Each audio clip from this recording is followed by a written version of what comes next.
We've all probably heard of your core, but does it really exist? Or are we all a little bit misguided when it comes to this mythical body part? Now at Cave, we don't call it the core. We don't believe in core training.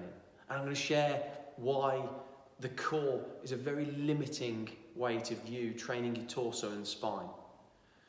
So core really has been influenced by the fitness industry. There seems to be so much variation in what people call it, and there seems to be each week a new fad or gizmo or the best core trainer. And it makes it so difficult to understand what's fact and what's fiction. But at Cave, we're interested in applying evidence-based principles.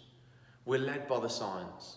We're not influenced by personalities or products or whatever they may want us to believe. So, to begin with, it's important to understand when we talk about the core, actually what are we talking about? What's the role of the so-called core? Well, really, we're talking about any muscle that is inserted into the shoulder girdle or the pelvis, and it's cited there's over 29 pairs. We've got muscles, tendons, ligaments and fascia. We are connected from head to toe, and the role is to stabilize and stiffen when we do all tasks, whether it's walking, running, squatting, jumping. When I say stiffen, it's applying appropriate force to safely control through our exercises. It's not about being excessively tight. The way that happens is by a whole host, all of those muscles and soft tissue working together, not in isolation, and that's key. From the small muscles in and around your spine, very small ones that are really rich in sensory receptors that pick up small movements that help brace and stabilize the spine.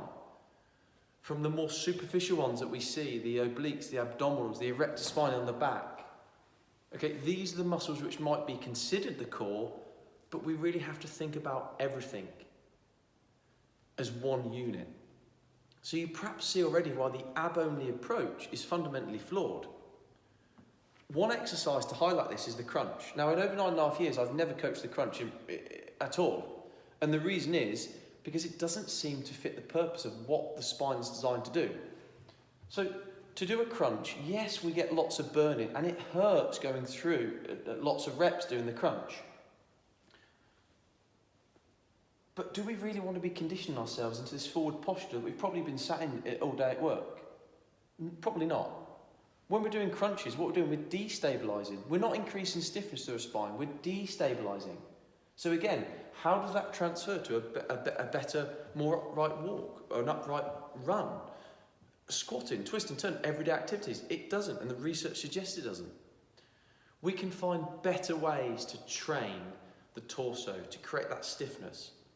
There are many better ways to develop those superficial muscles that you can feel. They will develop. There's better ways to train those local stabilizing muscles through in and around your spine. And we'll show them in a follow-up video.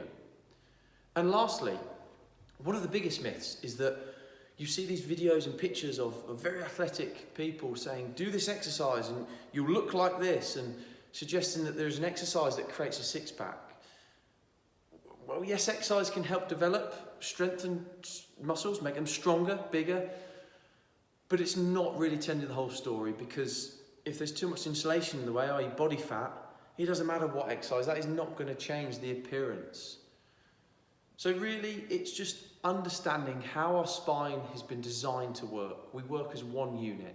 Yes, we can develop exercise which really tax certain muscle groups, but we should be looking at training these muscles based on their structure and how they function for a really effective torso or trunk training program.